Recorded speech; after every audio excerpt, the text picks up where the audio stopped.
कृष्णा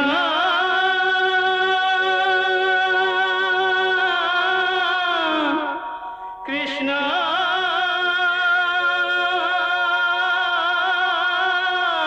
हरे कृष्णा। वृंदापुरी के राजा को जब यह पता चलता है कि उसके नगर के सामान्य घर महलों में बदल गए हैं तो उसका हृदय विस्मय और पश्चाताप से कांप उठता है। उसे याद आता है कि मदिरा के नशे ने उसकी आंखों पर ऐसा पर्दा डाला कि वह इस अद्भुत परिवर्तन को देख ही ना सका। मन में गहरी ग्लानि उमड़ती है और वह ठान लेता है कि अब पाप का त्याग कर नगर को सुदामा के नाम से पावन कर देगा। उधर मंदिर में सुदामा आंसुओं से भरे नेत्रों से भगवान का धन्यवाद कर रहे होते हैं। तभी नगरवासी हर्ष और श्रद्धा के साथ उन्हें रथ पर बिठाकर महल तक ले जाते हैं। डगर डगर पर जयकारों की गूंज और स्नेह से भरे स्वागत से पूरा नगर झूम उठता है। परिवार से मिलन का आनंद उन्हें अपार सुख देता है। तभी वहां राजा भी पहुंचते हैं और अपराध बोध से झुके हुए क्षमा मांगते हैं। सुदामा करुणा से उन्हें क्षमा कर देते हैं और नगर का कल्याण स्वीकार करते हैं। अंत में भगवान श्रीहरि प्रकट होकर उन्हें माया मुक्त कर देते हैं और दिव्य आनंद का वरदान देते हैं। हरे कृष्णा। नमामि कृष्णं नमामि कृष्णं। महामंत्री, वृंदापुरी में यह सब क्या हो रहा है? कौन है जो मायाजाल फैला रहा है? रातों रात सारे वृंदापुरी के घर हमारे राजमहल जैसे कैसे हो गए? आज जब हमने अपनी राजवाटिका से देखा तो सब ओर महल ही महल नजर आ रहे हैं। हमारे राजमहल से भी बड़े महल। हमने अपने होश में देखा है या नशे में? नहीं महाराज, राजवाटिका के बाहर का दृश्य जो आपने देखा है वो न तो कोई माया जाल है, न ही नशे में डूबी आंखों का भ्रम है। ना तो ये माया जाल है और ना ही हमारी आंखों का भ्रम। तो फिर रातों रात वृंदापुरी को स्वर्गलोक का दर्पण किसने और कैसे बना दिया? ये असंभव संभव कैसे हो गया? महाराज, वृंदापुरी को स्वर्गलोक का दर्पण स्वयं स्वर्गलोक के निर्माता विश्वकर्मा ने अपनी योग माया से बनाया है। गत रात्रि देव शिल्पी विश्वकर्मा स्वयं वृंदापुरी में पधारे थे। वृंदापुरी के एक एक नगरवासी ने उनके दर्शन किए।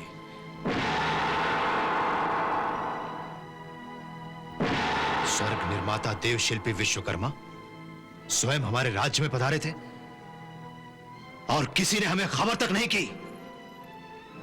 महाराज, आपको जगाने की बहुत चेष्टा की गई थी, परंतु क्या? बोलो मंत्री, परंतु क्या? यदि दंड का पात्र न समझें तो कहूं? शीघ्र ही बोलो, क्या बात है? तुम दंड मुक्त हो। रोज की भांति गत रात्रि को भी आप सोमरस पान करके सो गए थे। लाख उठाने पर भी आपकी नींद नहीं टूटी। तुम ठीक कहते हो महामंत्री। हम रात को मदिरा का रसपान करके नशे में धुत पड़े थे और यही कारण है कि हमने ना तो स्वर्ग निर्माता विश्वकर्मा के दर्शन किए और ना ही उनके दिव्य चमत्कार को देख सके। धिक्कार है हम पर। नहीं महाराज, धिक्कार अपने आप पर न करें। धिक्कार है उस मदिरा को जिसके नशे में आप न सच देख पाते हैं न सच सुनना चाहते हैं। झूठे कवि आपकी प्रशंसा करके झोलियां भर भर कर धन ले जाते हैं। हाँ महामंत्री, ये एक कटु सत्य है। इससे भी बड़ा कटु सत्य यह है महाराज कि ईश्वर की प्रशंसा करने वाले सुदामा और चक्रधर जैसे ब्राह्मण कवि महाराज से उपहार और पुरस्कार पाने की जगह दंड पाते हैं। सुदामा के साथ तो निश्चय ही हमने घोर अन्याय किया है, परंतु ईश्वर ने उनके साथ ऐसा न्याय किया है, ऐसा न्याय किया है कि आज सारी वृंदापुरी केवल सुदामा के कारण सुख और शांति का स्रोत बन गई है। ये क्या कह रहे हो महामंत्री? वृंदापुरी का परिवर्तन केवल सुदामा के कारण हुआ है? हाँ महाराज, द्वारिकाधीश उनके बाल सखा हैं। उन्हीं के लिए श्री कृष्ण राजमहल बनाना चाहते थे, परंतु उनकी धर्म पत्नी ये नहीं चाहती थी कि जिन लोगों से सुदामा ने भिक्षा ली, उन्हीं टूटे फूटे घरों के बीच वो राजमहल में रहे। इसलिए भगवान श्री कृष्ण ने वृंदापुरी के घर घर को राजमहल में बदलने का निर्णय किया, और आज सुदामा का राजमहल आपके इस राजमहल से भी अधिक विशाल और वैभवशाली है महाराज। जिसको हमने अपने महल से धक्के मार कर निकाल दिया था, उसे भगवान श्री कृष्ण ने आज निहाल कर दिया। हाँ, आज वृंदापुरी का एक एक बच्चा सुदामा की प्रशंसा के गीत गा रहा है। आप राजा हैं, पर अब सुदामा वृंदापुरी की जनता के दिलों में राज कर रहा है। सत्य है, हमसे घोर अपराध हुआ है जो ईश्वर की प्रशंसा करने वाले सुदामा का अपमान किया। हमें दंड मिलना चाहिए, परंतु ईश्वर ने हमें इसका दंड क्यों नहीं दिया? इसलिए महाराज कि ईश्वर हर प्राणी को दंड देने से पहले उसे प्रायश्चित का अवसर अवश्य देता है। पर हम इस पाप का प्रायश्चित कैसे करें? अगर आज्ञा हो तो मैं एक सुझाव दूं। कहो। पहले तो आप इस मदिरा को त्याग दें। सारे पापों की जड़ ये मदिरा है। मदिरा का रसपान करना छोड़ देंगे तो आप भविष्य में भी हर पाप से बचे रहेंगे। परंतु इससे सुदामा के साथ हुए अन्याय का प्रायश्चित कैसे होगा? महाराज, आज जब सारी वृंदापुरी सुदामा के कारण स्वर्गलोक का दर्पण बन गई है, तो क्यों ना वृंदापुरी का नाम बदलकर सुदामा नगर रखा जाए? सुदामा नगर, सुदामा नगर। प्रस्ताव अच्छा है महामंत्री। वृंदापुरी को सुदामा नगर बनाने की तुरंत घोषणा की जाए।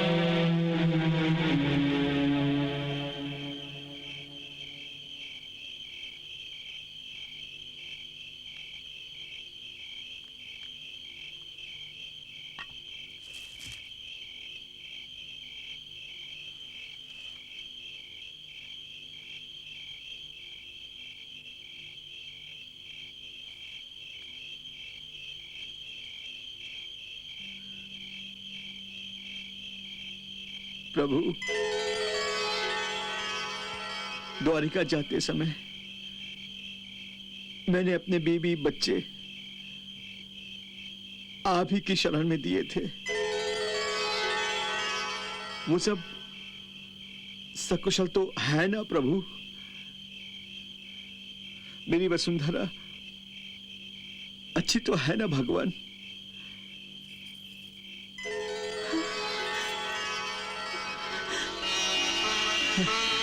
स्वामी, स्वामी आप आ गए, आप आ गए स्वामी। आप अरे अरे, ये आप क्या कर रही हैं देवी? कौन है आप? स्वामी, आपने मुझे नहीं पहचाना? हाँ? अपनी दासी को।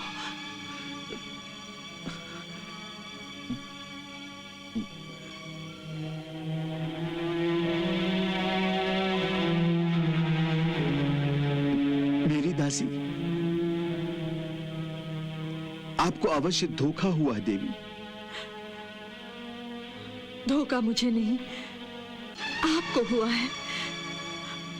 मैं आपकी पत्नी वसुंधरा हूं।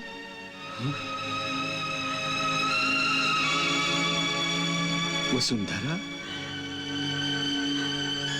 ये कैसे हो सकता है देवी? स्वामी भ्रम न कीजिए, मैं ही आपकी पत्नी वसुंधरा हूं। नहीं,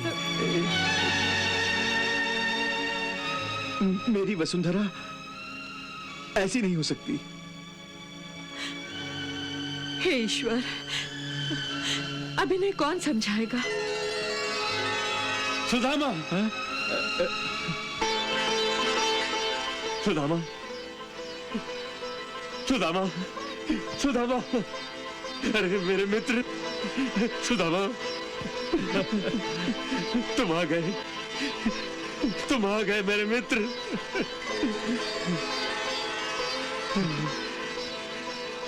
मैं कितने दिनों से तुम्हारी राह देख रहा था,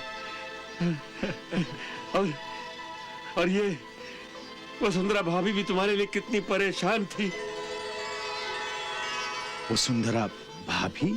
हाँ हाँ, देखिए ना देवर जी, ये मुझे पहचान ही नहीं रहे। आप ही इन्हें समझाइए ना। अरे अरे, तुमने भाभी जी को नहीं पहचाना? भाभी को नहीं पहचाना? अरे ये वसुंधरा भाभी ही है, तुम्हारी धर्मपत्नी।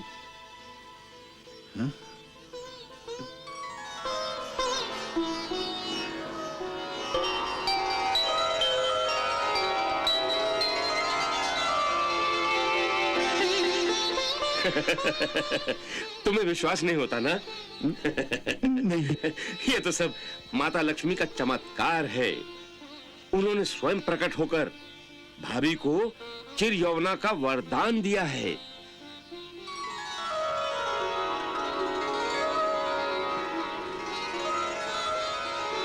माता लक्ष्मी जी ने वरदान दिया है। और अब तुम इन्हें आशीर्वाद दो। भाभी जी, अरे आप खड़ी खड़ी वहां क्या कर रही हैं? आइए, अरे इसके पैर छूकर आशीर्वाद लीजिए। आइए आइए आइए।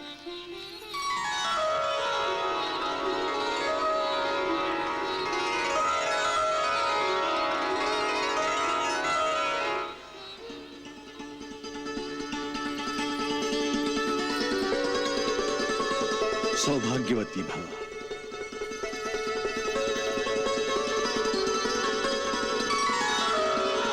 ये तो सचमुच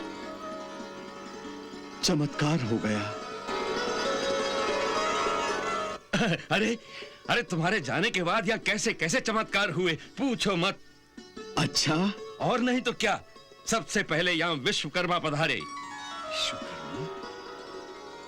श्री कृष्ण ने उन्हें तुम्हारे घर को राजमहल में बदलने के लिए भेजा था।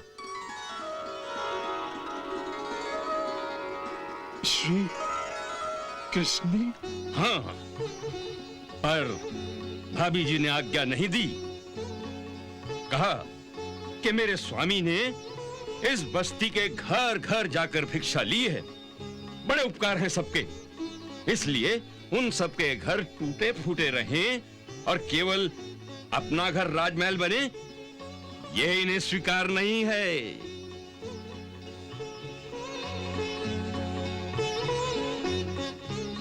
वाह वसुंधरा, वाह। तब श्री कृष्ण ने क्या किया पता है? हाँ? उन्होंने देव शिल्पी विश्वकर्मा को वृंदापुरी के हर घर को राजमहल में बदलने की आज्ञा दी।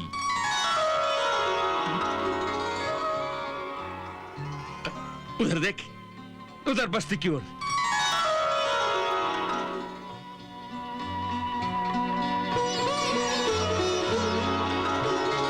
हर घर राजमहल में बदल गया है, देख।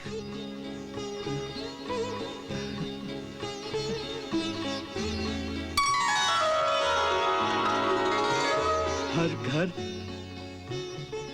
राजमहल बन गया। हाँ हाँ, और वो तुम्हारा घर।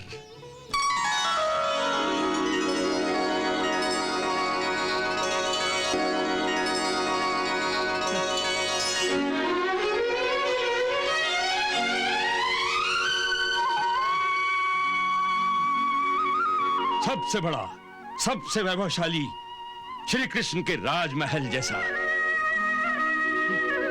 श्री कृष्ण जैसा राजमहल? अरे अब वो महल कहाँ, मंदिर है मंदिर। माता लक्ष्मी ने अपने दिव्य चरण चिन्ह छोड़े हैं वहां पर। प्रभु,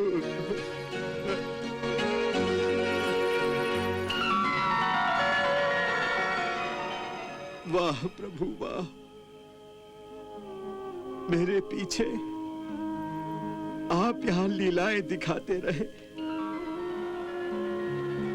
और अपने मित्र को भनक भी नहीं लगने दिया। मैं मूर्ख ये समझ रहा था कि आपने मुझे कुछ भी नहीं दिया।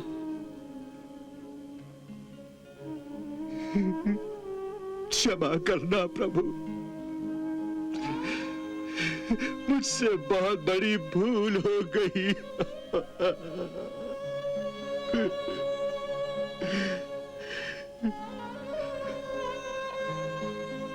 पर इसमें सब दोष मेरा नहीं है। वो मुरली मनोहर है ना, वो पता नहीं क्या नाप शनाप बक रहा था। प्रभु, उसे भी क्षमा कर देना। वो क्या जाने आपकी अपार लीलाओं को। देवी, भक्तराज सुदामा के इस भोलेपन का तो स्वयं मैं भक्त हूं। और मैं भी। तो ये थी वसुंधरा और वृंदापुरी की काया पलटने की कथा। पर काया पलटने की कथा यहीं समाप्त नहीं होती। अच्छा, और किसकी काया पलटी है? देवर जी की।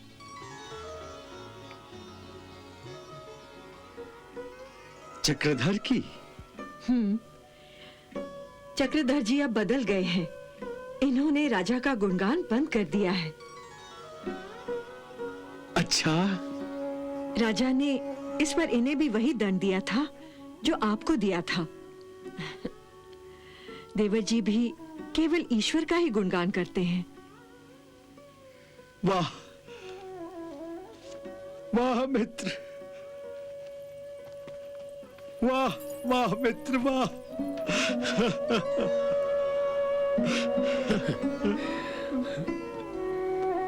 वाह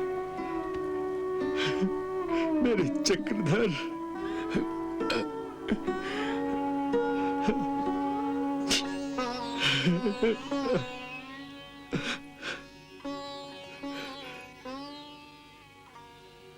प्रभु, मेरे ब्राह्मण मित्र का ये मनोपरिवर्तन मेरे लिए सबसे प्यारा है। चक्रधर को फिर से धर्म के मार्ग पर लाने का बहुत बहुत धन्यवाद। प्रभु, अब और कौन सा अचंभा, कौन सा चमत्कार बाकी है, वो भी बता दो। धैर्य रखो सुदामा, अभी और भी चमत्कार बाकी हैं। जरा घर तक तो पहुंचो, फिर देखो क्या होता है। पिताजी, पिताजी आ गए, पिताजी आ गए।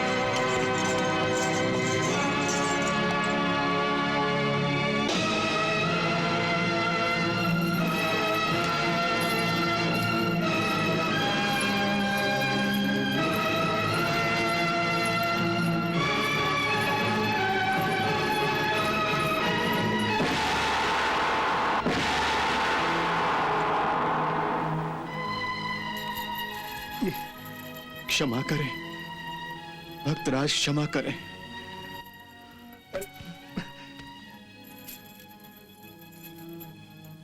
ये क्या राजन, आप एक गरीब की कुटिया पर इस तरह पधारे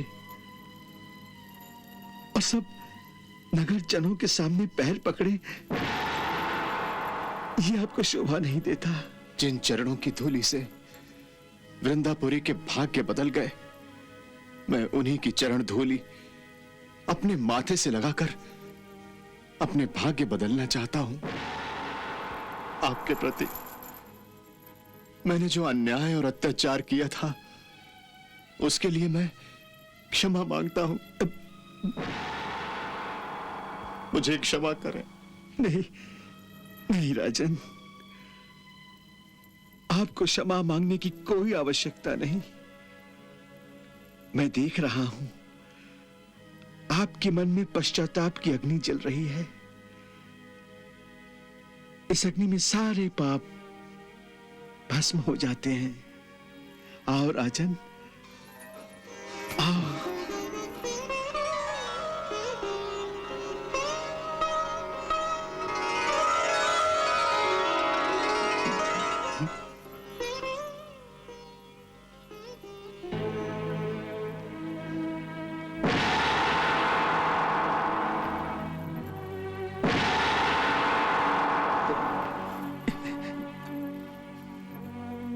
ये क्या राजन, आज से आप सुदामा नगर के राजा हैं।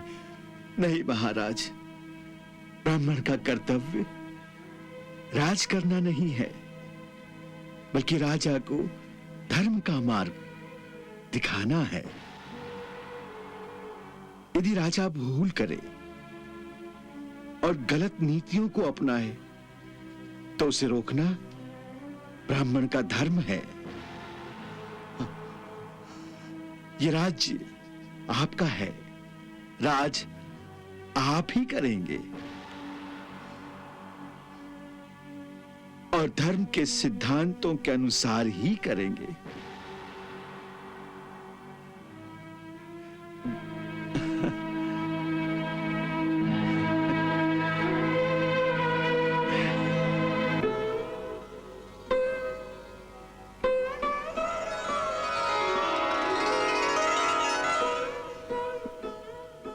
ठीक है, आज से आप ही हमारा मार्गदर्शन करेंगे।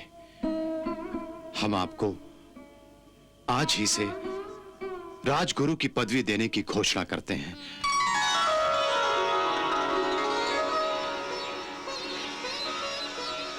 बोलो राजगुरु सुदामा जी की जय। बोलो राजगुरु सुदामा जी की जय। बोलो राजगुरु सुदामा जी की जय।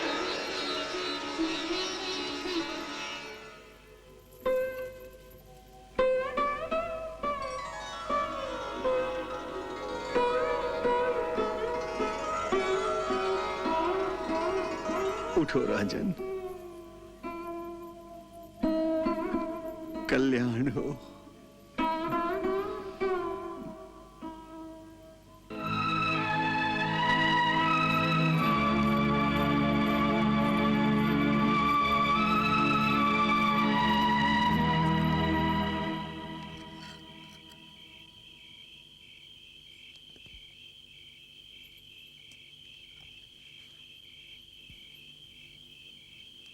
मित्र, भाभी ने कहा था कि जब उनका ब्याह हुआ था तब तुम उनका हाथ पकड़कर जिस तरह से टूटे फूटे झोपड़े में लाए थे, उसी तरह जब तक उनका हाथ पकड़कर राजमहल में नहीं ले जाओगे तब तक वो राजमहल में नहीं जाएंगी।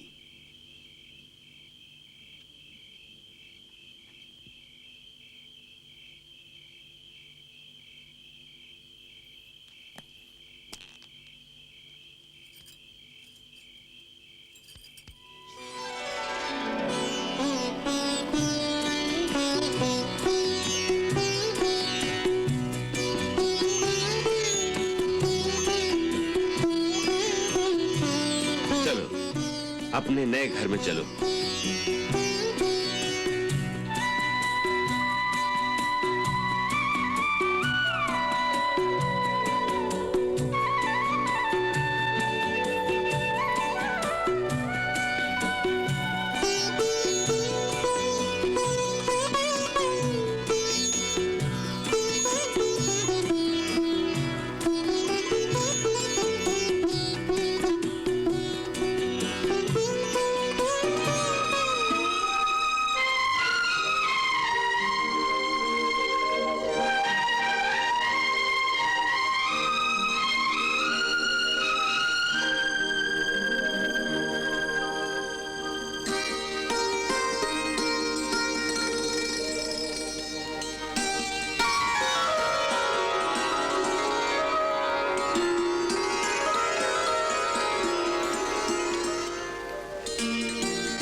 हे ईश्वर,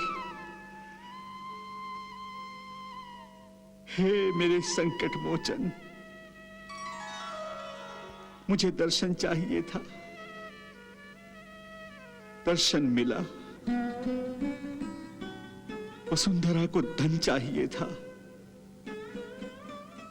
सो उसे धन मिला।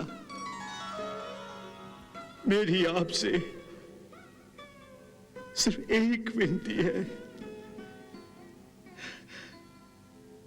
मेरे इस वैरागी मन को धन दौलत के लालच से बचाए रखना, मोह माया के जाल से हमेशा बचा के रखना। मेरी आपसे केवल एक विनती है, अपने भक्त की अंतिम विनती को स्वीकार करना। प्रभु सुन रहे हैं ना? मेरी विनती को हाँ कह दीजिए, स्वीकार करो।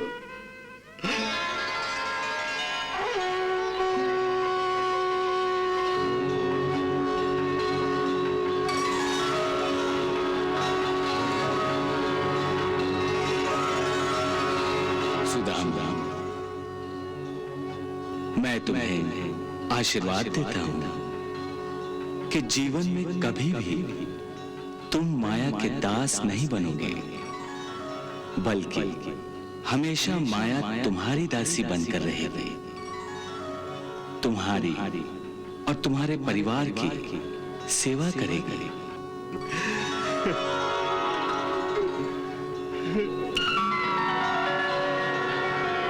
चाणूर, हमें पूरा विश्वास है ये वही बालक है जिसने देवकी के अष्टम गर्भ से जन्म लिया।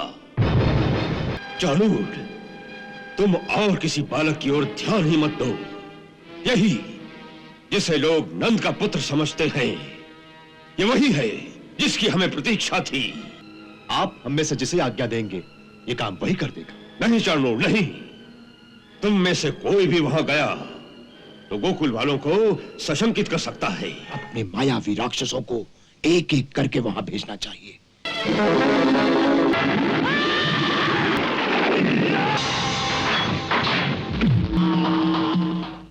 पूतना गई, लौट कर नहीं आई। श्रीधर ब्राह्मण गया, वापस नहीं आया। एक तो मर गई और एक बावला होकर आ करने लगा। तृणावर्त, क्या आज्ञा है स्वामी? तृणावर्त, अब गोकुल में जाकर हमारे मित्र का कार्य पूर्ण करके आओ।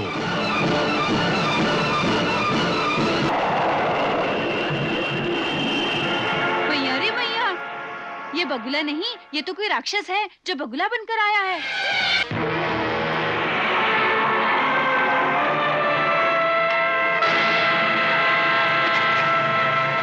अभी और कोई है कोई और जिसे ये कार्यभार सौंपा जाए? है कोई और? जी हा? एक है। कौन? पूतना और बकासुर का बड़ा भाई अघासुर। हा? वो अजगर? नमामि कृष्णं, नमामि कृष्णं।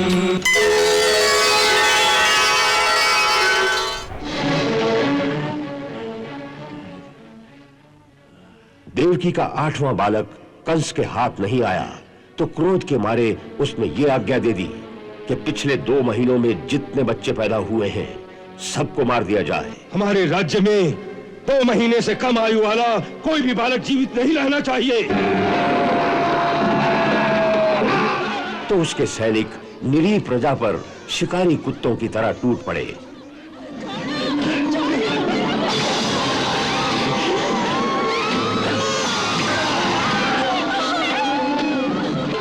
माओं की गोद से छीन छीन कर बच्चों का सामूहिक वध किया जाने लगा।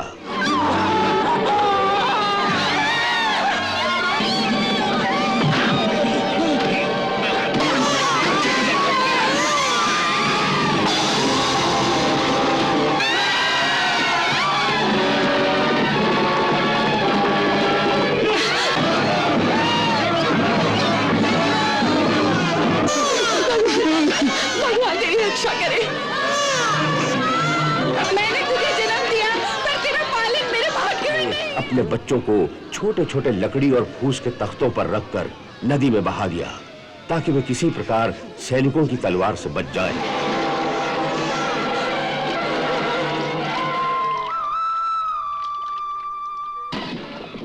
उधर जब कुछ सैनिकों को यह पता चला कि गोकुल में भी एक बालक का जन्म हुआ है तो वे उसे मारने गोकुल पहुंचे, परंतु गोकुल के ग्वालों ने उन्हें पत्थर मार मार कर भगा दिया।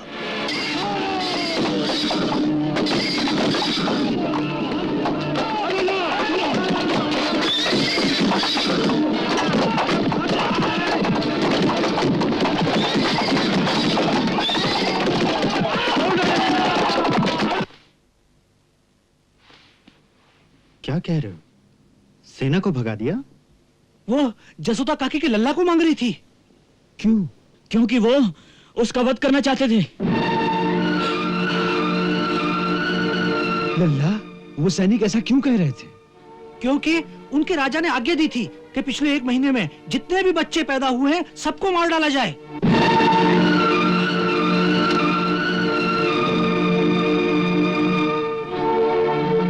ये तो अत्याचार है।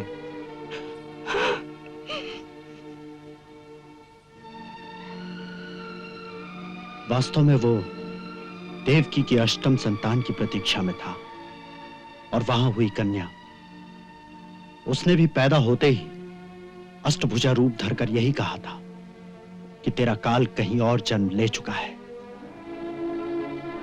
इससे वो बौखला उठा है और इसीलिए हर नवजात शिशु की हत्या करने पर तुला हुआ है वो।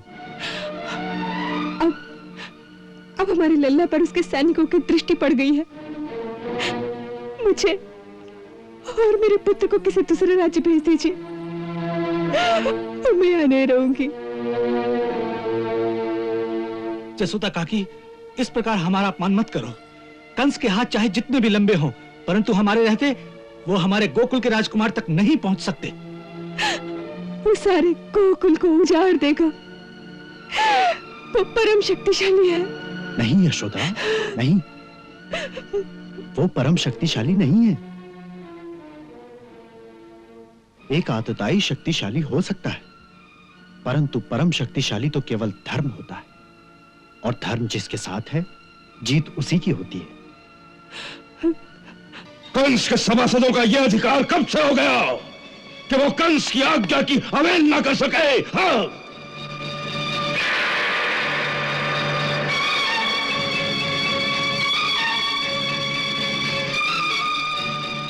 महाराज, आपकी आज्ञा की अवहेलना करने का साहस किसी में नहीं है, परंतु आज्ञा पालन किस प्रकार होना चाहिए केवल उसमें मतभेद है। हम समझे नहीं चाणूर। महाराज, गोकुल के इलाके में पिछले दिनों जितने भी बच्चे पैदा हुए हैं, नंदराय के पुत्र समेत, उन सबको मारने के लिए हमें अपने खुले बंधु सैनिकों को नहीं भेजना चाहिए। अपने मायावी राक्षसों को एक एक करके वहां भेजना चाहिए, और वो वहां जाकर बच्चों का इस प्रकार संहार करेंगे कि किसी को यह शक भी नहीं होगा कि इस कार्य के पीछे महाराज की प्रेरणा है। हाँ, तुम ठीक कहते हो। तुम बहुत बुद्धिमान हो चाणूर, बहुत बुद्धिमान। नंदराय जी, आपके घर पुत्र जन्म का समाचार सुनकर हमारा हृदय गदगद हो गया था।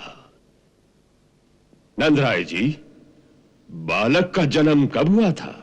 अष्टमी की रात को।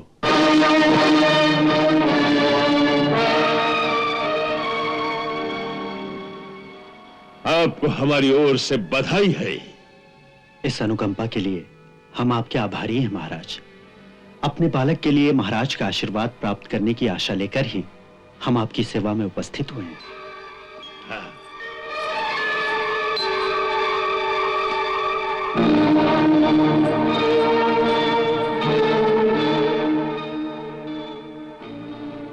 उस नंद नंदन के लिए मथुरा नरेश के आशीर्वाद की प्रतीक ये करधनी स्वीकार कीजिए।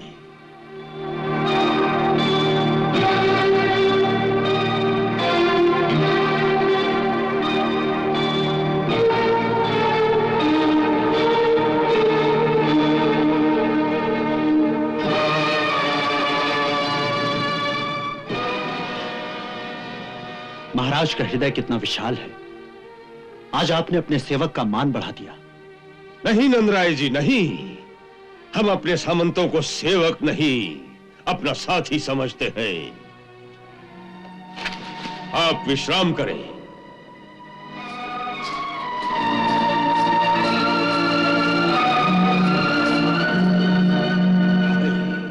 चाणूर, हमें पूरा विश्वास है कि वही बालक है जिसने देवकी के अष्टम गर्भ से जन्म लिया।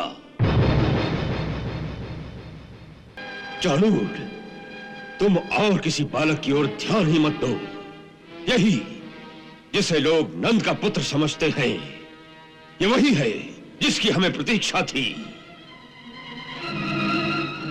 और इस बात का मुझे पूरा विश्वास है।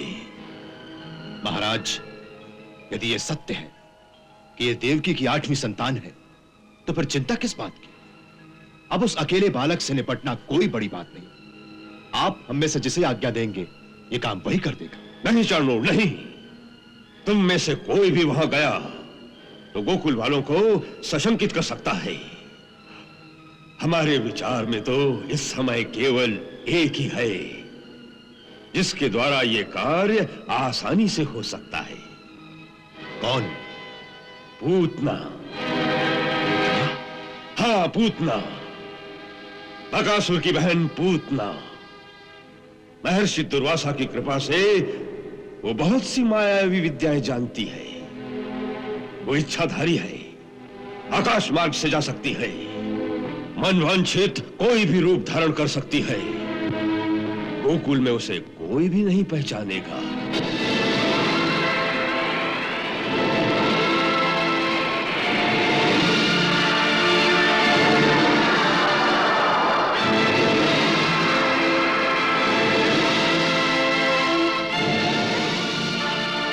मथुरा नरेश की जय हो। क्या आज्ञा है महाराज? पूतना,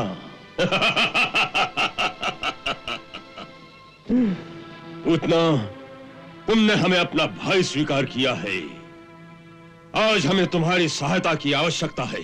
आप आज्ञा दें, पूतना अपने प्राण देकर भी भाई की सेवा करेगी। हाँ, तो इसी समय गोकुल में जाओ और वहां नंद के घर में एक नवजात बालक है। कहते हैं कि उसका जन्म आज से 7 दिन पहले यशोदा के गर्भ से हुआ। पर मुझे पूर्ण विश्वास है, आकाशवाणी के अनुसार जिसने मेरा काल होना है, ये वही बालक है जिसके लिए मैंने देवकी को इतने वर्ष तक कारागार में रखा। किसी छल के द्वारा वो मेरे हाथ से बच के निकल गया। अब तुम्हें उसकी हत्या करके मेरी चिंता का अंत करना है। एक नन्हे से बालक की हत्या, बस इतना ही काम है भैया। ये नन्हा सा बालक कोई साधारण बालक नहीं है पूतना। यदि मेरा अनुमान सत्य है तो वो स्वयं विष्णु ही है, जो देवताओं की रक्षा के लिए पृथ्वी पर अवतीर्ण हुआ है। इसलिए यह कार्य शायद इतना सहज नहीं होगा जितना तुम समझती हो। हाँ, विष्णु बहुत छलिया है, इसलिए तुम्हें बहुत सतर्क होकर वहां जाना चाहिए। इसकी आप चिंता ना करें। यदि वो छलिया है तो मैं भी उसे छल से ही मारूंगी। वो कैसे? मेरे पास कालकूट नाम का विष है, ऐसा भयंकर कि हाथ लगाओ तो हाथ भी जल जाए। वही कालकूट विष अपने स्तनों पर लगाकर मैं उनके घर जाऊंगी। एक धाय की भांति से बच्चे को दूध पिलाऊंगी। 2 घूंट पीते ही उसकी समस्त नाड़ियां विष की भयंकर ज्वाला से फट जाएंगी। उत्तम, अति उत्तम। पूतना, तुम अभी जाओ, क्योंकि नंद ग्रह में समय स्त्रियां ही स्त्रियां होंगी। पुरुष तो गोधूली के समय ही घरों में आएंगे। अच्छी बात है, मुझे आज्ञा दीजिए। जाओ और विजयी होकर आना।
लगती है। हमारे लल्ला के दर्शन के लिए आकाश से आई होगी। चलो चलकर देखें कि ये देवी कौन है। चलो चलो चले।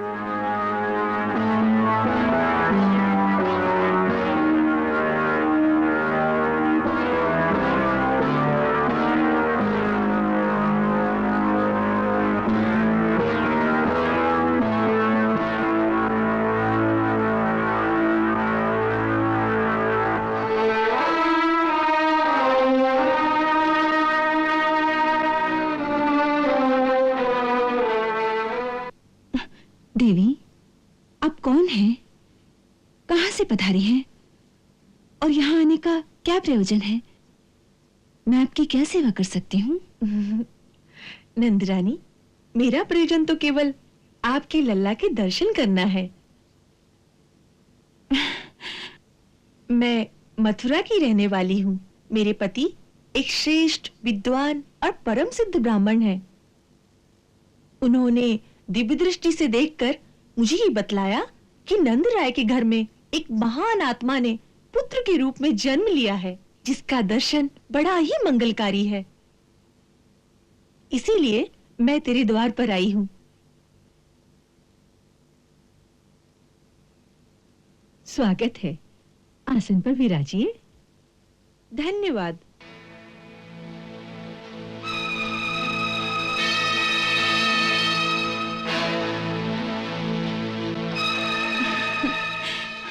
ब्राह्मण पत्नी हूँ, इसलिए कोई भेंट तो नहीं दे सकती, लेकिन तेरे बालक को आशीर्वाद अवश्य दे सकती हूँ।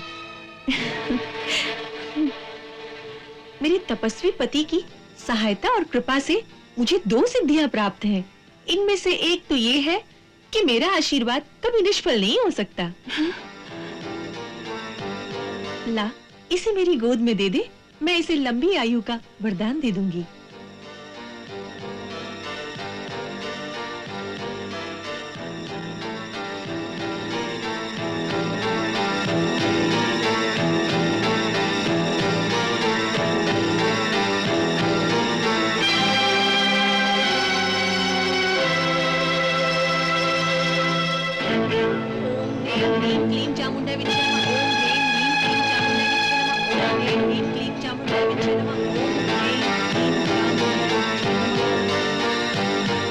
ब्रिजरानी, तुम्हारा ये बालक कोई सामान्य बालक नहीं है।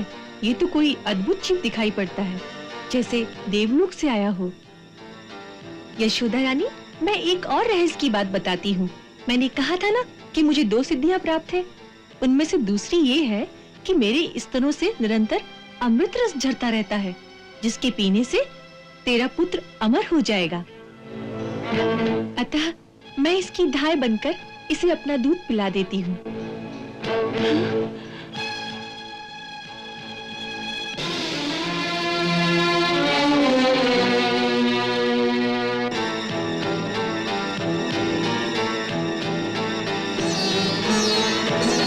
विष भरा दूध पिला रही प्रभु को बालक जान, दुग्ध पान में पी लिए प्रभु ने उसके प्राण।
यशोदा, सब ठीक हो गया।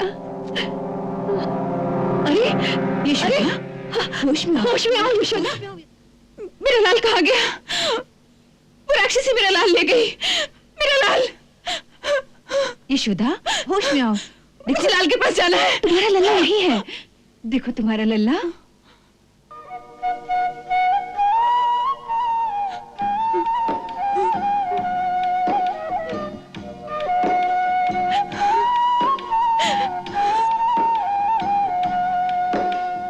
मेरा लाल,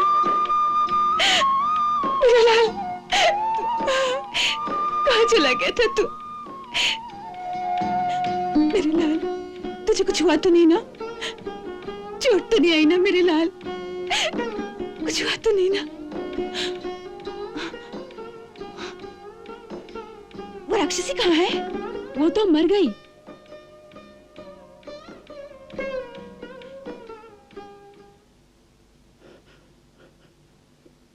काकी,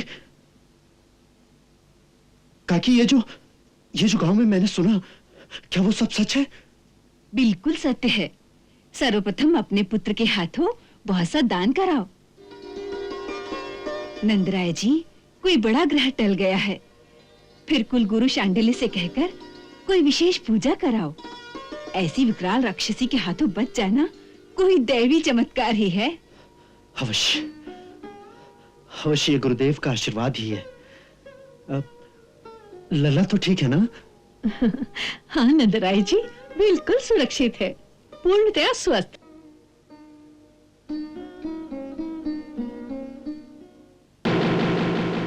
वो देखो, नंदराय जी आ गए। नंदराय जी, इस विशाल देह का क्या किया जाए? इसका अग्निदाह तो करना ही चाहिए, अन्यथा इसकी दुर्गंध से सारा वातावरण दूषित हो जाएगा। परंतु इतनी बड़ी चिता कैसे बनेगी? मेरे विचार से 20-25 चिताएं बनाकर इसके शरीर के टुकड़े करके उसमें डाल दिए जाएं। यही उचित है।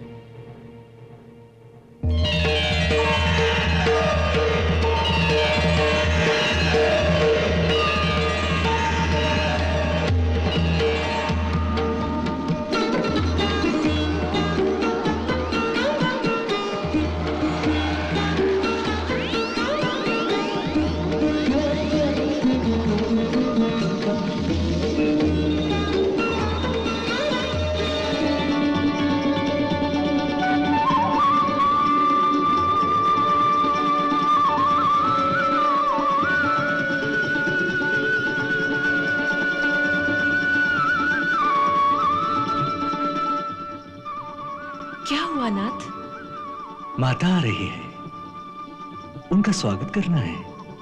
माता? हाँ, पूतना माता।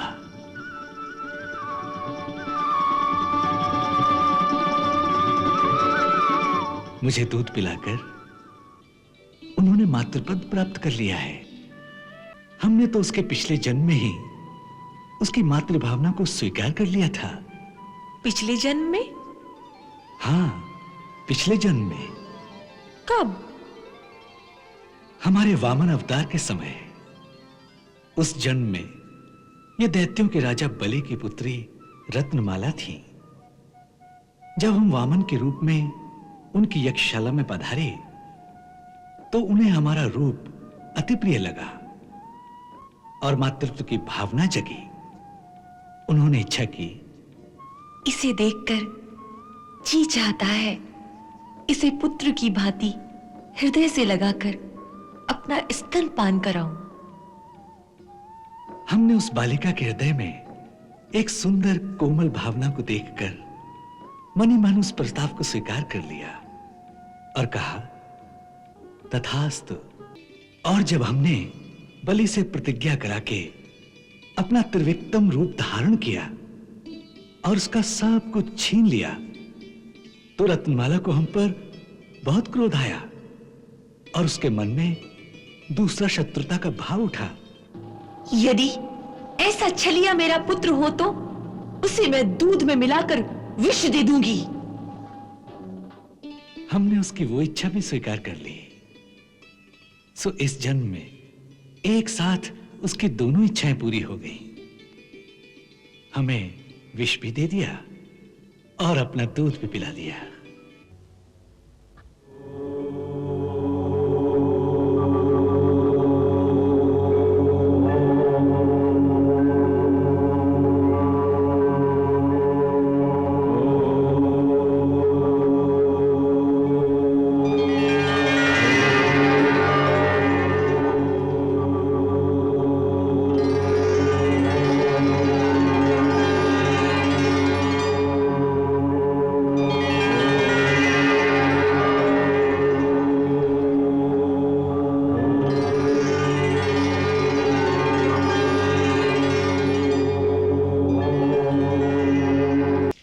यही वो बालक है, इसका निश्चय तो हो गया।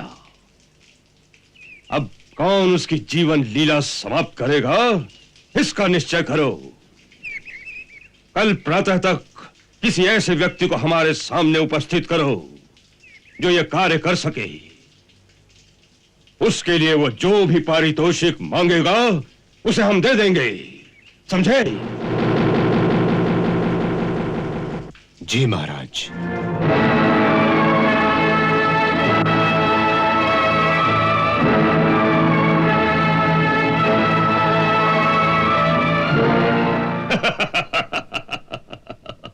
चाणूर, तुम्हारी बुद्धि को क्या हो गया है?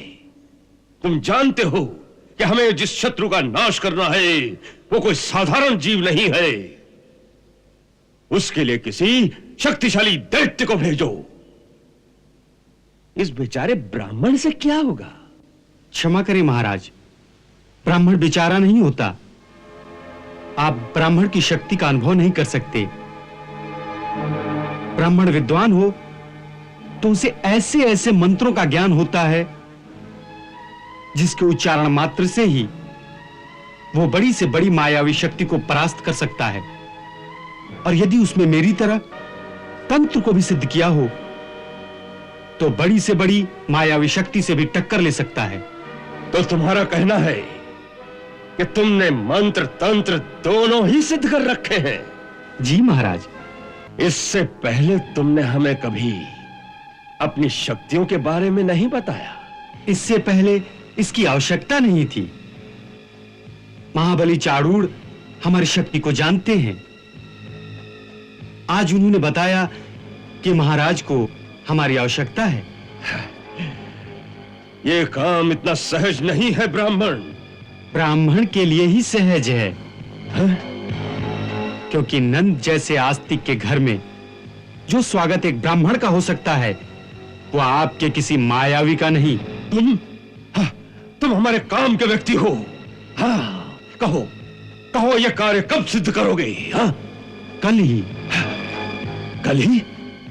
जी, आज रात को ही मैं एक भयानक कृत्य का आवाहन करूंगा और उसी को साथ लेकर कल प्रातः गोकुल पहुंच जाऊंगा।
जरा लल्ला का ध्यान रखना, मैं भी आई।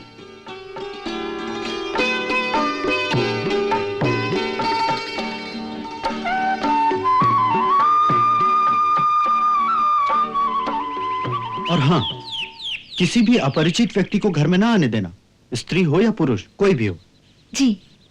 प्रभु भिक्षा भिक्षा भिक्षा भिक्षा।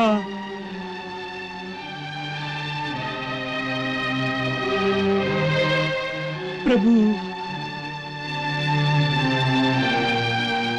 प्रभु भिक्षा भिक्षा। आप कौन हैं? कहां से आए हैं? ब्राह्मण हूं, बाणासुर की नगरी से आया हूं। 2 दिन से कुछ खाने को नहीं मिला है। परंतु रास्ते में मथुरा नगरी तो थी।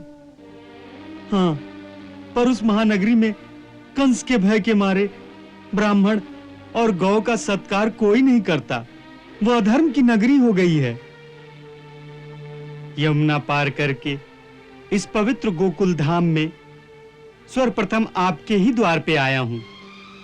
कोई धर्मात्मा गृहस्थ लगते हो।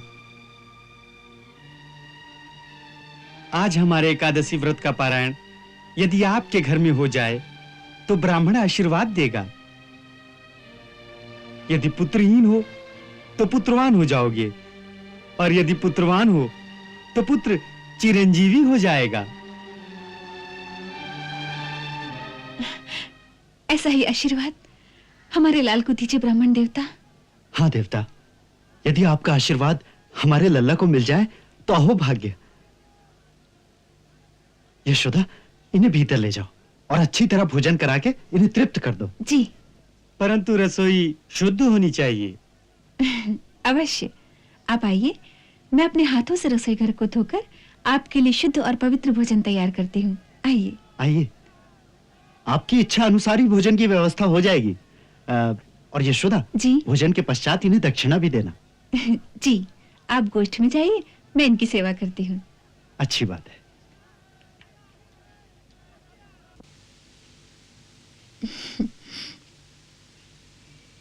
पधारिए, आइए, पधारिए,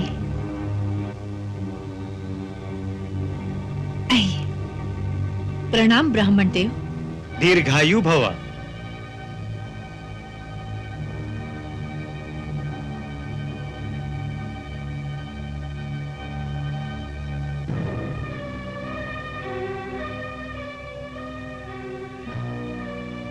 इसकी आवश्यकता नहीं देवी। तपस्वी ब्राह्मण को रेशमी वस्त्र से क्या काम?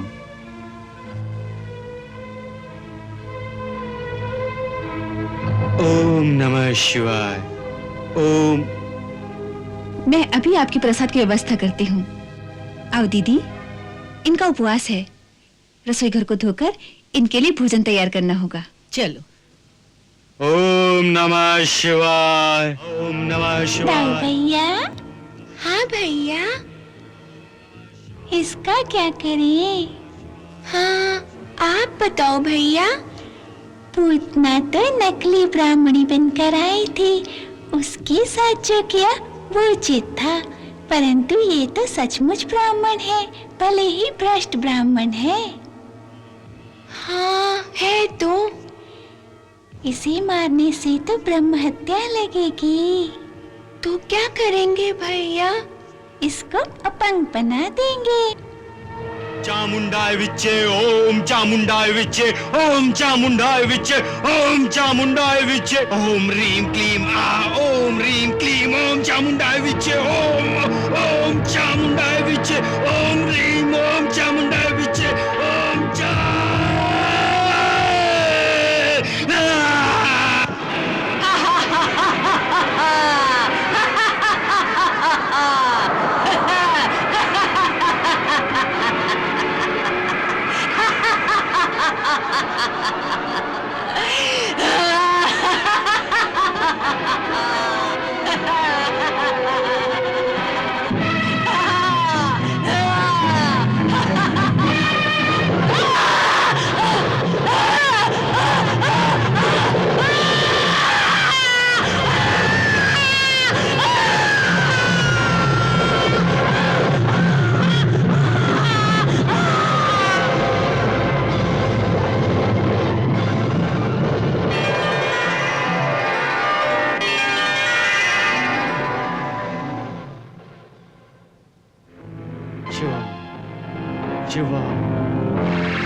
शिवा शिवा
ये क्या किया आपने?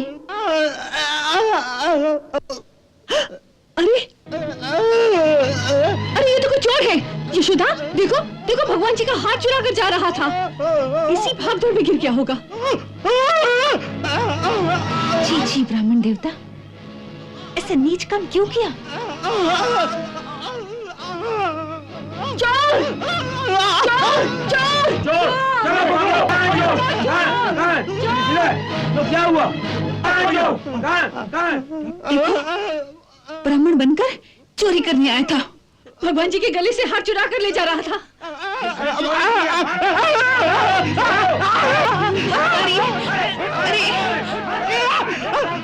अरे सुनिए। अरे ठहरिए आप लोग, ठहरिए, मारिए मत, छोड़िए उन्हें, हट जाइए। ब्राह्मण को मारते हैं आप लोग? नंदराय जी, ये ब्राह्मण नहीं है, ये चोर है, चोर। भगवान के गले का हार चुरा के भाग रहा था। पंडित जी, क्या ये सत्य है? परंतु इनकी ये स्थिति कैसे हो गई? बावला हो गया है क्या? नहीं नंद बाबा, यह हार चुराकर भाग रहा होगा। रास्ते में लटकी मटकियों से सिर इतनी जोर से टकरा गया होगा कि इसका दिमाग हिल गया है, इसी से बावला हो गया है। ब्राह्मण होकर ऐसा कुकर्म करे तो और भी नीच है। देखो भाई, नीच कोई अपनी खुशी से नहीं होता, उसके पीछे भी कोई कारण होता है। परंतु इसका क्या कारण है? इसका कारण है इसकी दरिद्रता। संसार में सबसे बड़ा दुख दरिद्रता है, और इस दुख के मारे मनुष्य कोई भी पाप कर सकता है। ये बहुत दुखी दिख रहा था, 2 दिन से भूखा था। धन को देखकर इसका धर्म डोल गया। ये सचमुच दया का पात्र है। और फिर यह भी तो हो सकता है कि स्वयं भगवान को इसकी दरिद्रता पर दया आ गई हो, और उन्होंने ही इसके मन में यह हार उठा लेने की प्रेरणा दी हो। इन्हें जाने दो। जाइए ब्राह्मण देवता, प्रभु आपको क्षमा करें।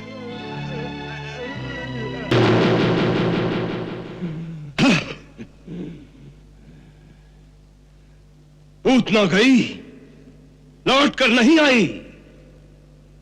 श्रीधर ब्राह्मण गया, वापस नहीं आया। एक तो मर गई और एक बावला होकर आकर में लगा। हाँ? काकासुर,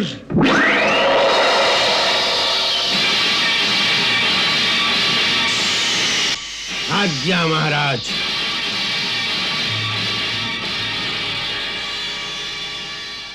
अब हम तुम्हें आज्ञा देते हैं, अपनी तीखी चोंच से उस बालक के टुकड़े टुकड़े कर डालो। जाओ। जो आज्ञा महाराज।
चाणूर,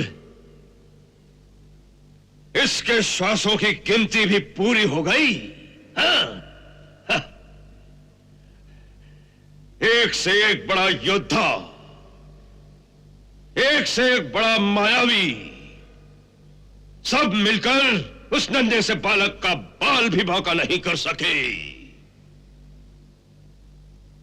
और उसने एक एक का घमंड तोड़कर किसी को प्राणहीन कर दिया तो किसी को शक्तिहीन कर दिया। हाँ, हाँ। और आज इस कागासुर की विशाल देह को हमारे ही दरबार में फेंक कर जैसे हमें चुनौती दी कि इससे बड़ा कोई वीर हो तो अब उसे भेजो। हाँ, हाँ। हम जानना चाहते हैं, हम यही जानना चाहते हैं कि इस चुनौती को स्वीकार करने वाला कौन है हमारे साथियों में, कौन है? महाराज, मेरे होते आप ऐसी निराशाजनक बात करें तो धिक्कार है मेरी और आपकी मित्रता पर।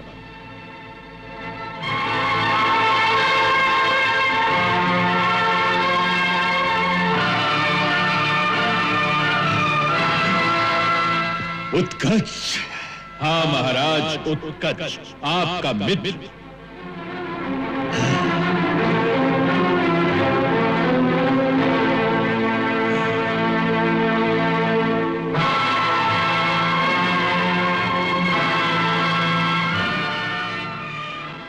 उत्कच, मेरे मित्र, तुम ठीक समय पर आ गए।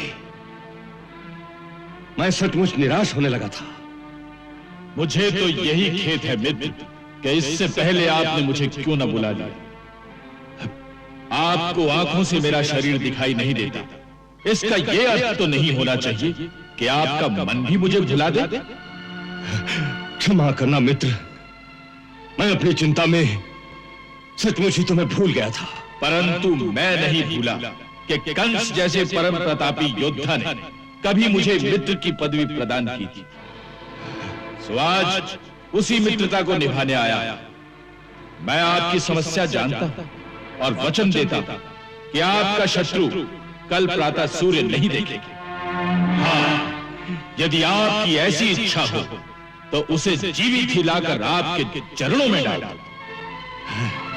नहीं, उसे यहां लाने की कोई आवश्यकता नहीं। उसे वही मिट्टी में मिला दो बस। तो समझ लो कि आपका ये कार्य सिद्ध हो गया। यदि ये कार्य सफल हो गया तो आज रात को कंस के राजमहल में बड़ी धूमधाम से तुम्हारी विजय का उत्सव मनाया जाएगा।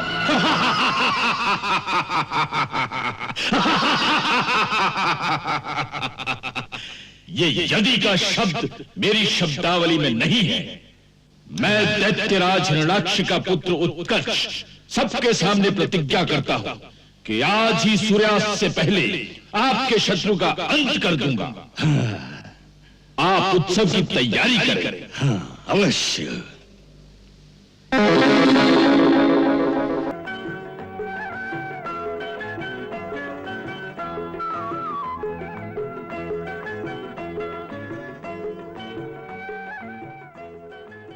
यशोदा जी, भीतर आओ। आई दीदी।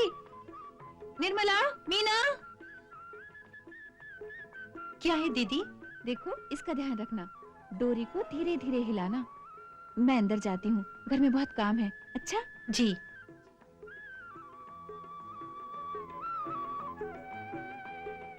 मिर्ची को अच्छी तरह फैलाना चाहिए, धूप लगनी चाहिए ना, ऐसे।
यशोदा, ये सब क्या हो गया?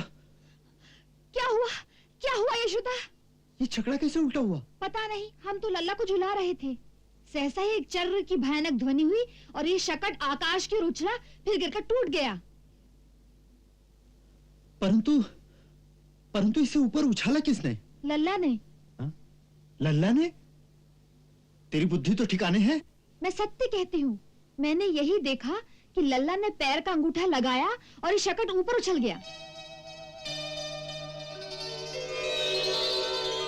परंतु बालक, अपने अंगूठे से इतना बड़ा शकट कैसे उलट सकता है? तेरी मति तो नहीं मारी गई है। नंद बाबा, पुत्र के हाथों से दान दक्षिणा दीजिए। एक बड़ा ग्रह आने वाला था, वो प्रभु की कृपा से टल गया। बस इसे किसी की कुदृष्टि लग गई है। हम कल ही गुरुदेव शांडिल्य के पास जाएंगे और उनसे पूछेंगे कि इसकी जन्म कुंडली में ऐसा कौन सा ग्रह है जिसके कारण बार बार इसके प्राण संकट में पड़ जाते हैं। आप हमारे कुलगुरु हैं, हमें केवल आपका ही सहारा है।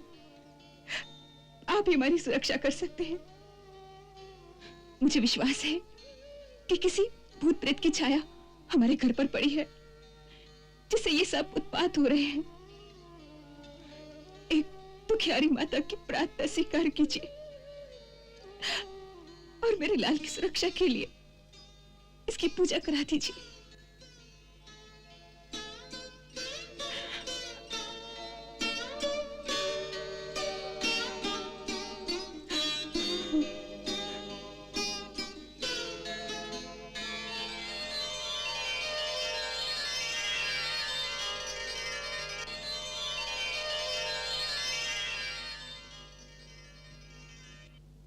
अच्छी बात है, जैसा तुम कहती हो, इनकी पूजा ही कर लेते हैं।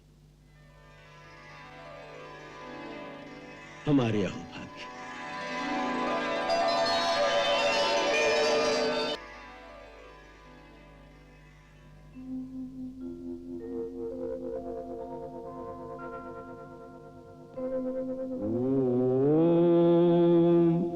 सहस्रशीर्षा पुरुषा सहस्राक्षा सहस्रपात् स भूमिगुं विश्वतो वृत्वा अत्यतिष्ठत् दशाङ्गुलम् पुरुषे वेदं सर्वं यदभूतं यच्च भाव्यम् उतामृतत्वस्येषानु यदन्नेनातिरोहति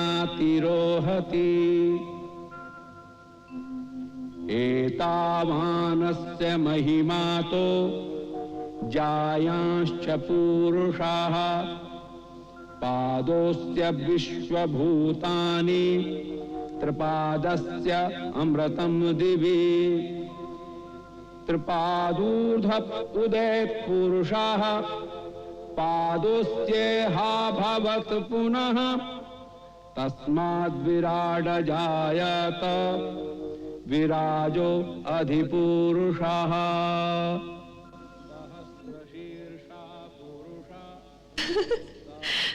वाह, क्या लीला है आपकी। शांडिल्य मुनि से पुरुष सूक्त के मंत्रों द्वारा अपनी ही स्तुति करा रहे हो। राधे, ये सूक्त हमें अति प्रिय है। इसे स्वयं ब्रह्मा जी ने रचा था। विराजो अधिपुरुषः।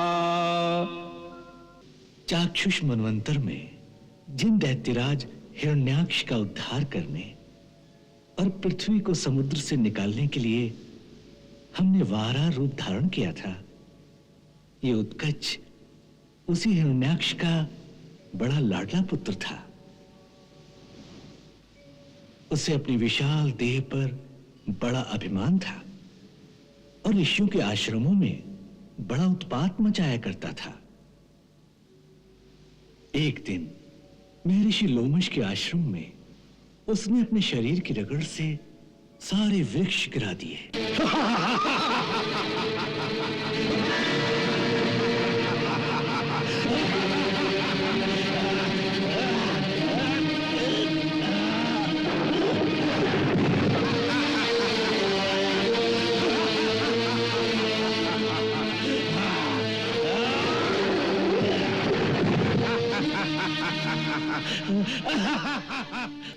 हे दुर्मति, तुझे अपनी देह पर बहुत गर्व हो गया है। जा, देह रहित हो जा। विदेह भव दुर्मति।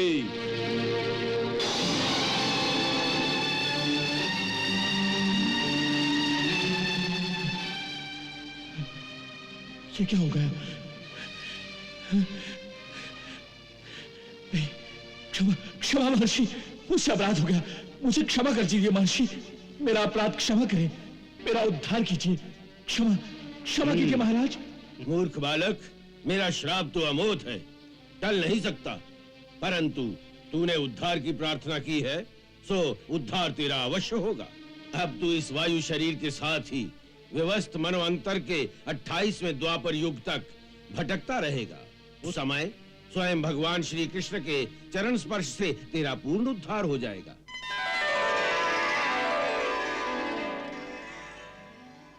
राधे, हमारी अपनी आन रहे न रहे, परंतु एक भक्त का वचन हम कभी झूठा नहीं कर सकते। सो एक भक्त का दिया हुआ वचन तो हमें पूरा करना ही था। प्रभु, आपकी लीला आप ही जाने। आओ मित्र,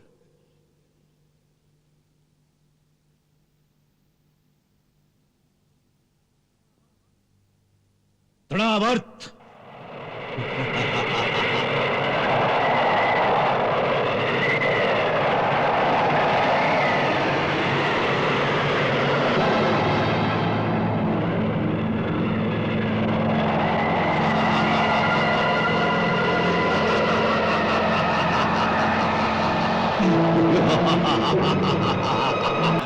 क्या आज्ञा है स्वामी?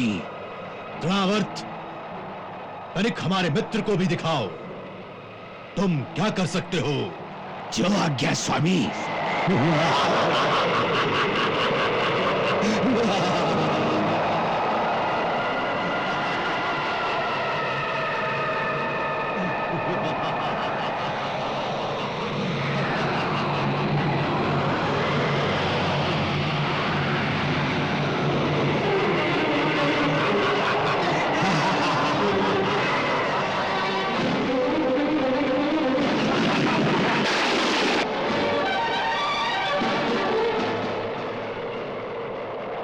महाराज, क्या आज्ञा है? तृणावर्त, अब गोकुल में जाकर हमारे मित्र का कार्य पूर्ण करके आओ। जो आज्ञा महाराज।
कृष्णा, कृष्णा, मेरे लाल।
बगुला नहीं, ये तो कोई राक्षस है जो बगुला बनकर आया है।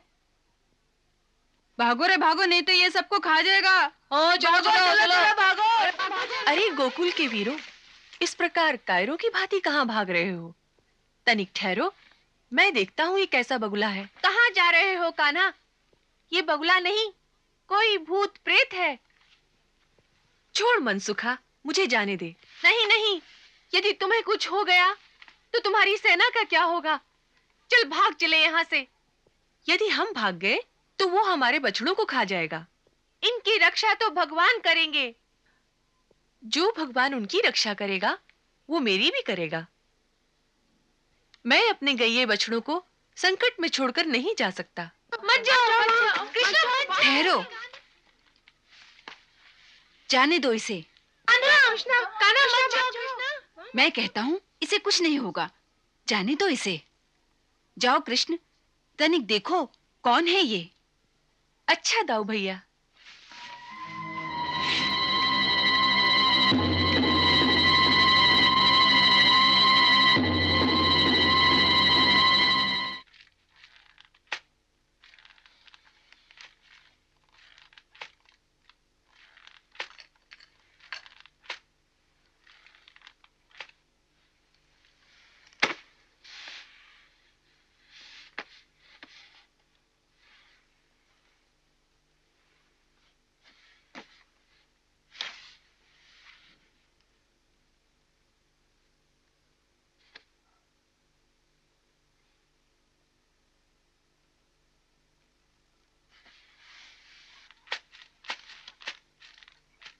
देखा, कुछ नहीं करता। अरे भैया, कौन हो तुम? क्यों इस प्रकार बालकों को डराते हो? देखा, कुछ नहीं कहता।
बताओ, बताओ, अभी और कोई है कोई और जिसे ये कार्यभार सौंपा जाए? है कोई और? जी हा? एक है। कौन? पूतना और बकासुर का बड़ा भाई अघासुर। वो अजगर? हाँ महाराज, इस धरती पे उससे बड़ा सर्प नहीं कोई। और वो मायावी भी है। वो इस कार्य को अवश्य पूरा कर सकता है। तो बुलाओ उसे, बुलाओ। कहां है वो? कहां है वो? अघासुर!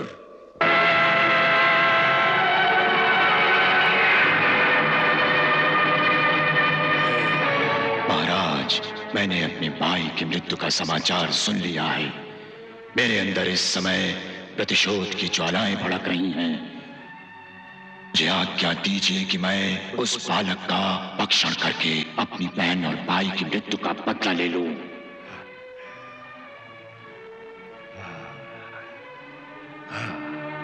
ठीक है, परंतु बकासुर की घटना के पश्चात वो बहुत चौकन्ना हो गया होगा।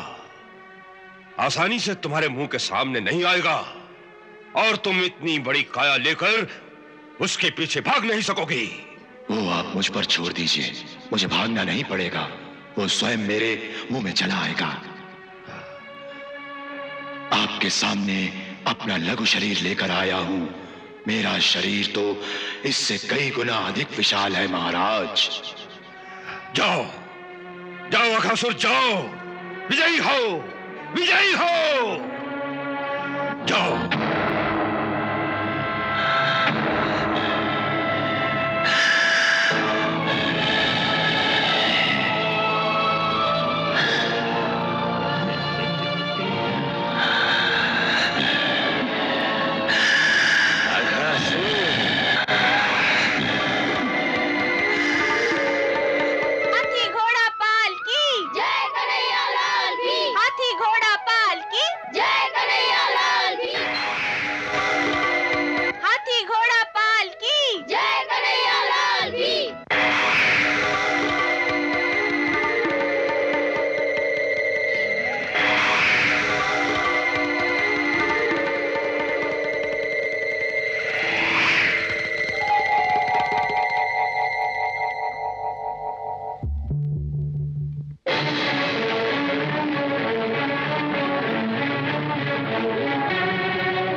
वीरों की सेना है।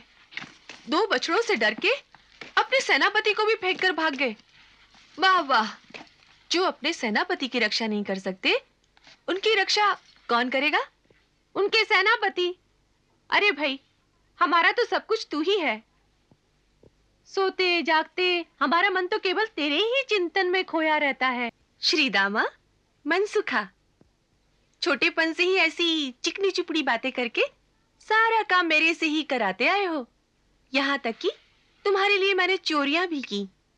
अच्छा कोई बात नहीं, मेरे आश्रय हो तो सारा काम मैं ही संभाल लूंगा। परंतु इतना काम तो करो कि अपने सेनापति को भूखा ना मारो। देखो दोपहर का समय हो गया है। चलो खोलो सब अपनी अपनी गठरियां, भोजन तो कर ले। जो आज्ञा सेनापति जी। हाँ, अरे ये गुफा कहां से आ गई?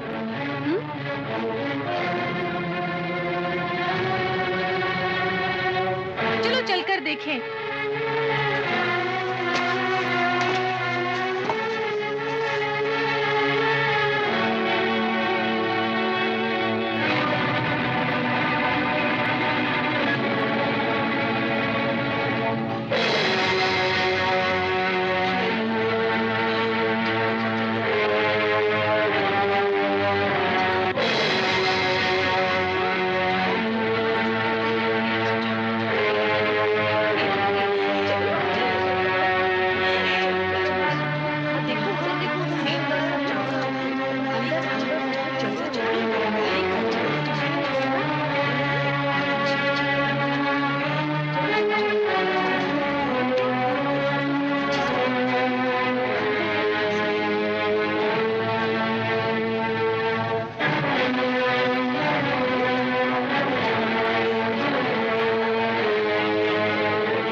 अंदर आओ, देखो गुफा के अंदर कितनी लंबी सुरंग है।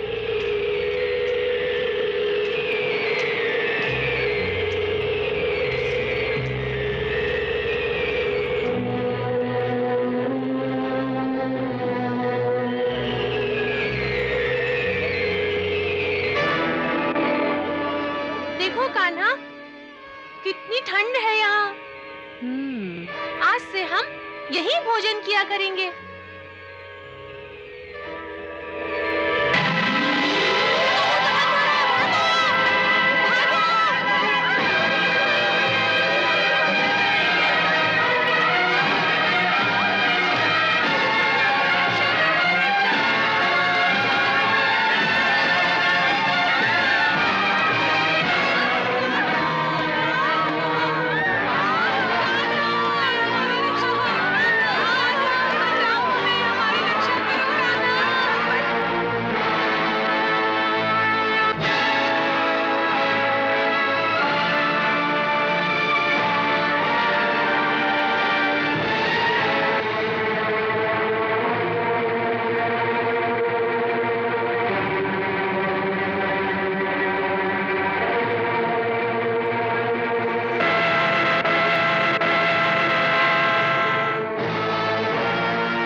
हे पूर्ण पुरुषोत्तम भगवान श्री कृष्णचंद्र, आपके श्री चरणों में मेरा प्रणाम स्वीकार हो।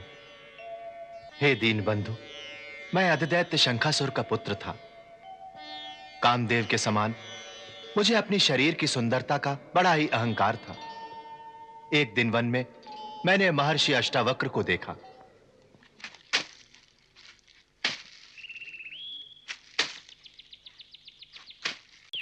उनके टेढ़े मेढ़े शरीर को देखकर मैं अपनी हंसी रोक न सका।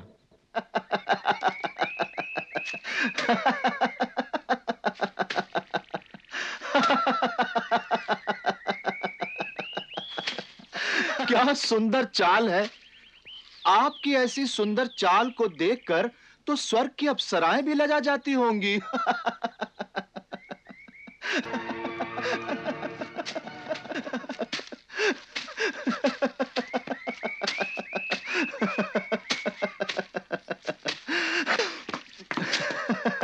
मैंने कहा, ये कुसुम लता की बेल की भांति बल खाती ये सुंदर और लचकदार कमर किस दुकान से लाए हो भैया? हमें भी उसका पता बता दो।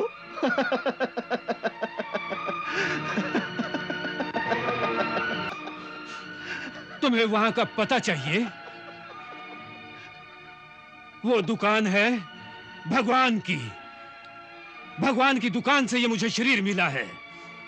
उस दुकान पर ऐसी लचकदार कमर और टेढ़ी मेढ़ी चाल चलने वाले करोड़ों शरीर धरती पर रेंगने वाले सांपों को दिए जाते हैं। सो जा, तू सर्प हो जा।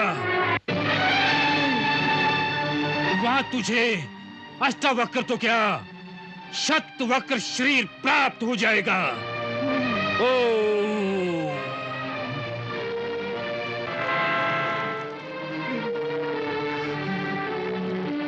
तुम सर्पो भव दुर्भते। क्षमा क्षमा महामुनि, मुझे क्षमा करे। मैंने सिर्फ विनोदवश होकर आपका अपमान किया है। इतनी छोटी भूल के लिए मुझे इतना बड़ा दंड न दें। ये भूल छोटी नहीं है असुर कुमार। संसार में प्रकृति के नियमानुसार किसी को काला, किसी को गोरा, किसी को सुंदर, किसी को कुरूप, किसी को स्वस्थ, किसी को कोढ़ का मारा हुआ शरीर मिलता है। इसे प्रभु की लीला समझकर किसी कुरूप व्यक्ति को देखकर उसका परिहास कभी नहीं करना चाहिए। ये महापाप है। इसीलिए अपनी सुंदरता के अभिमान में कुरूप को कुरूप, लंगड़े को लंगड़ा या किसी काने को काना कहकर उसकी हंसी उड़ाने से उसकी आत्मा को जो पीड़ा होती है, उसके अंतर में जो वेदना होती है, वो महापाप है और उस पाप का दंड बड़ा भयंकर होता है। परंतु आप तो महात्मा हैं, शरणागत की रक्षा कीजिए। महात्माओं का हृदय तो बड़ा कोमल होता है। मेरा शाप तो टल नहीं सकता, किंतु तू मेरी शरण में आया है तो जा। द्वापर के अंत में जब भगवान श्री कृष्ण धरती पर पधारेंगे तो उनके चरण स्पर्श से तेरे सर्व शरीर का अंत हो जाएगा और उनके दर्शन के फलस्वरूप तू पाप वृत्ति से मुक्ति प्राप्त करके उन्हीं की ज्योति में समा जाएगा।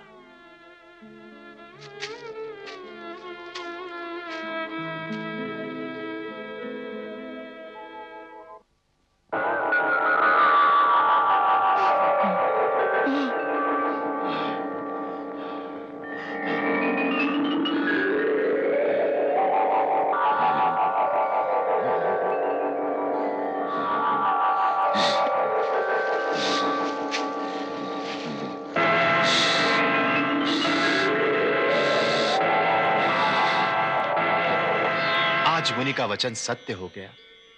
प्रभु, आपके दर्शन से मेरी वृत्ति अहंकार रहित हो गई। अब इस अकिंचन आत्मा को आपकी चरण रज में विलीन कर लीजिए।